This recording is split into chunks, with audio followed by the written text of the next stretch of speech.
Praise the Lord. Hallelujah. പ്രിയപ്പെട്ടവരെ, നിന്നെക്കുറിച്ച് അതിയായി ആഹ്ലാദിക്കുന്ന ദൈവത്തെ ഈ തിരുവചനത്തിലൂടെ നമുക്ക് കാണുവാൻ സാധിക്കും. സഫാനിയ 3:18 തിരുവചനം പറയുന്നു, നിന്നെക്കുറിച്ച് അതിയായി ആഹ്ലാദിക്കും, തൻ്റെ സ്നേഹത്തിൽ അവിടുന്ന് നിന്നെ പുനഃപ്രതിഷ്ഠിക്കും, ഉത്സവ ദിനത്തിലെന്ന പോലെ അവിടുന്ന് ആനന്ദഗീതം മുതിർത്തും. നിനക്ക് നിന്നിൽ നിന്നും എല്ലാ വിപത്തുകളെയും ദൂരീകരിക്കും, നിനക്ക് ഒരു നിന്ദനവും ഏൽക്കുകയില്ല. പ്രിയപ്പെട്ടവരെ, അപ്പോൾ നീ ഓർക്കുക, നിന്നെക്കുറിച്ച് അതിയായി ആഹ്ലാദിക്കുന്ന ഒരു ദൈവം നമ്മോട് കൂടെയുണ്ടെന്ന്. പ്രിയപ്പെട്ടവരെ, നിന്റെ ജീവിതത്തിൽ നിന്നെക്കുറിച്ച് സന്തോഷിക്കുവാൻ ആരുമില്ല എന്നുള്ളൊരു തോന്നൽ മാറ്റിവെക്കുവാൻ ഈ തിരുവചനത്തിലൂടെ ഈശോ നമുക്ക് വെളിപ്പെടുത്തി തരികയാണ്. നിന്നെക്കുറിച്ച് അതിയായി സന്തോഷിക്കുന്ന ഒരു ദൈവം നിൻ്റെ കൂടെയുണ്ട്.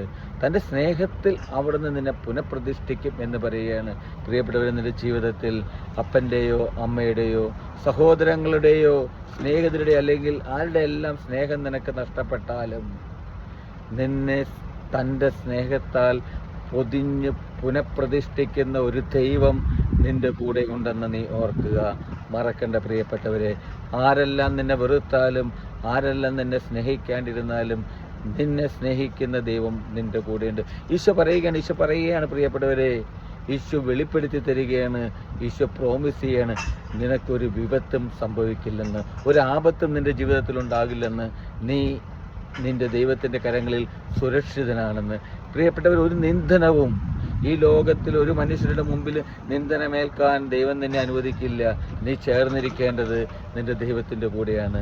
പ്രിയപ്പെട്ടവരെ, അപ്പോൾ നീ ഓർക്കുക, നിന്നെ സ്നേഹിക്കുന്ന, നിന്നെ പൊതിഞ്ഞു സൂക്ഷിക്കുന്ന, നിന്നെ കാത്തു സൂക്ഷിക്കുന്ന, നിന്നെ ഒരു വിപത്തും വരാതെ കാത്തു സൂക്ഷിക്കുന്ന ദൈവം നിൻ്റെ കൂടെയുണ്ട്. ഹല്ലേലൂയ. ആമേൻ.